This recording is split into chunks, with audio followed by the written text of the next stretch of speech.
Hello বন্ধুরা, তোমরা সবাই কেমন আছো? পুভিস ডেলির একটা ফুড ব্লগে তোমাদের আবার স্বাগত জানাই। বানাচ্ছি চটপটা ম্যাগি। দেখো, প্রথমেই কেটে নিয়েছি কিছু বাঁধাকপি কুচি, গাজর কুচি আর তার সাথে পেঁয়াজ কুচি। আজকে যে ম্যাগিটা বানাবো এটা ভীষণ ঝুরঝুরে খেতে হয়, টেস্টি হয়। কড়াইয়ের মধ্যে অল্প তেল নিয়ে তার মধ্যে বাঁধাকপি, ম্যাগির জন্য যে বাঁধাকপি কেটে রেখেছিলাম, গাজরগুলো হালকা করে ফ্রাই করে তার উপরে দিয়ে দিলাম পেঁয়াজ কুচিগুলো। খুব কম পরিমাণেই সব জিনিসগুলো নেবো, বেশি হলে ম্যাগির ভিতরে সবজির পরিমাণ বেশি হয়ে গেলে অতটা টেস্ট হয় না। এরপরে এর মধ্যে দুটো কাঁচা লঙ্কা চিড়ে দিয়ে হালকা হালকা করে সবগুলোকেই ফ্রাই করে নিলাম। উপর থেকে ছড়িয়ে দিলাম ম্যাগির ভিতরে থাকা ম্যাগি মশলা। এরপর আলাদা করে সিদ্ধ করে রাখা ম্যাগিটিকে এর মধ্যে উপরে দিয়ে ভালো করে নাড়াচাড়া করে নিলাম। খুব বেশি ফ্রাই করিনি, কিন্তু কালারটা আস্তে আস্তে চলে আসবে।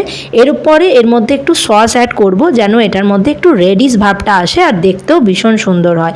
সসটাকে ভালো করে ম্যাগির মধ্যে মিশিয়ে নেবো। লঙ্কাটা চিড়ে দেওয়ার কারণে কিন্তু ঝালটা ওর মধ্যে অটোমেটিক চলে এসছে। তো দেখতে পাচ্ছ ম্যাগিটাকে ভালো করে সস দিয়ে নাড়াচাড়া করার পর ম্যাগিটা কিন্তু আমাদের রেডি হয়ে গেছে।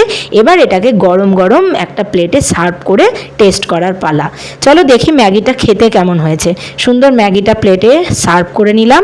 এরপর এটাকে একটু ভালো করে ডেকোরেশন করে কাটা চামচ দিয়ে তুলে খেলেই আমাদের আজকে চটপটা ম্যাগি রেডি। তো সন্ধ্যে টিফিনের জন্য বন্ধুরা তোমরা এটা ট্রাই করতেই পারো। ভালো লাগলে একটা শেয়ার, লাইক আর কমেন্ট অবশ্যই করো। বাই বাই বন্ধুরা।